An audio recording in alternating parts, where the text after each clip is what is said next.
ini juga cukup viral karena wali kota ikut menandatangani spanduk putih yang mana menolak pendirian gereja di daerah Cilegon. Maka sahabat Rumah Pancasila minta, bagaimana pendapat Rumah Pancasila terhadap kejadian ini? Poin pertama, Soekarno pada tanggal 1 Juni 1945 mampu membuka hati, membuka mata, membuka telinga daripada seluruh mereka yang hadir di dalam sidang Dokuritsu Sumbito Sakai untuk menyusun dasar negara kita, Indonesia. Soekarno mampu meyakinkan hampir 99% hadirin yang sebenarnya Muslim agar kemudian mereka yakin bahwa negara yang kita dirikan ini adalah bukan negara agama. Maka menjadi pemimpin di setiap daerah di Indonesia, kita wajib untuk bagaimana mampu memberikan pengetahuan yang baik kepada masyarakat, sekaligus menuntun dan kemudian membawa mereka untuk mampu bertuhan secara baik melalui ajaran-ajaran agama yang mereka miliki, dengan memberikan ruang kepada mereka yang mayoritas maupun minoritas memiliki tempat ibadah masing-masing. Poin yang kedua adalah tentang Pancasila. Karena bagaimana Soekarno sebagai seorang pemimpin mampu meyakinkan, maka kemudian kita sepakat bahwa cara kita hidup di rumah Indonesia pertama adalah cara kita bertuhan. Orang hanya bisa bertuhan melalui agama dan aliran-aliran kepercayaannya. Maka setiap manusia yang paling kecil dan sedikit ataupun yang besar, kita tidak pernah ingin untuk dilahirkan di dalam agama apa, di dalam aliran kepercayaan apa. Tetapi kita dilahirkan Tuhan dengan orang tua kita yang sudah menganut agama ataupun aliran kepercayaan.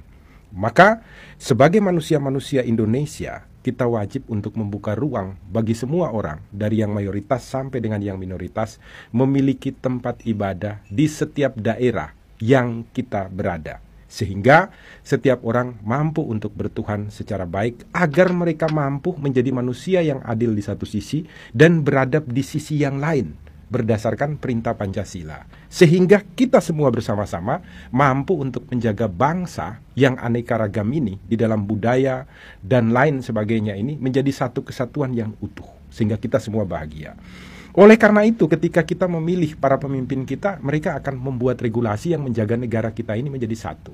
Salah satunya jangan lupa, regulasinya itu adalah Undang-Undang Dasar 1945, pasal 29 yang secara tegas memberikan hak kepada setiap masyarakat untuk dapat memeluk agamanya dan menjalankan agama dan aliran kepercayaannya secara bebas, dijamin dan dijaga oleh negara.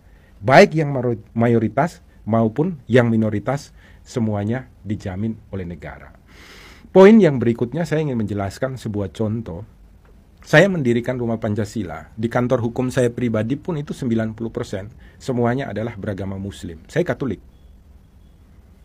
Maka saya menyiapkan tempat ibadah bagi mereka di kantor saya, maupun di Rumah Pancasila untuk mereka setiap saat bisa melakukan sholat 5 waktu. Bahkan ex-napiter yang ada di Jawa Tengah dan sebagian Jawa Timur, itu mereka mempercayakan Rumah Pancasila sebagai mitra. Bahkan pemerintah mempercayakan kami di Rumah Pancasila untuk melakukan pembinaan terhadap ex-napiter yang keseluruhannya beragama Muslim. Untuk apa? Untuk mereka mampu untuk menjadi manusia-manusia yang adil dan beradab, manusia-manusia yang baik, manusia-manusia yang menghargai perbedaan yang ada di rumah Indonesia. Biasanya kalau mereka berkumpul, saya cerita tentang kehidupan dan lain sebagainya, pulang mereka pasti akan memeluk dan mencium saya. Padahal saya adalah seorang Katolik. Bagaimana kita membuka ruang untuk kita mampu menempatkan diri kita sebagai karunia Tuhan Yang Maha Esa dengan perbedaan yang kita miliki. Maka Rumah Pancasila berharap kalau kita ingin agar Indonesia ini mampu mewujudkan keadilan sosial, mampu kita hidup secara damai di rumah Indonesia, secara tenang, maka kita wajib untuk membuka ruang yang seluas-luasnya bagi siapapun. Untuk apa? Mampu bertuhan secara baik. Maka setiap hal yang mereka butuhkan untuk mereka bisa bertuhan, wajib untuk kita sediakan. Oleh karena itu, kehadiran seorang pemimpin itu adalah bukan mengikuti keinginan daripada mayoritas, tetapi bagaimana dia mampu membawa orang-orang yang mayoritas ini untuk mencintai dan menjaga mereka yang minoritas ini secara baik. Sehingga yang minoritas ini mampu untuk mengucapkan syukur kepada Tuhan, karena Tuhan memberikan ruang kepada mereka yang mayoritas untuk menjaga mereka yang minoritas tetap mampu hidup sesuai dengan keinginan mereka yang minoritas, tanpa dihancurkan, dibunuh, atau dibumi hanguskan oleh siapapun. Maka jangan lupa, buka mata, buka telinga, buka hati. Ketika kita diberikan sebuah kekuatan yang mayoritas, disitulah Tuhan mengharapkan kita untuk menjadi pelindung bagi mereka yang minoritas, menjadi pemberi hak-hak bagi mereka yang minoritas. Karena dengan cara itulah kita akan bangga menyebut, saya bertuhan, saya adalah manusia, saya menjaga bangsa, saya menjaga negara, dan saya mewujudkan keadilan sosial. Salam Pancasila, salam penegakan hukum.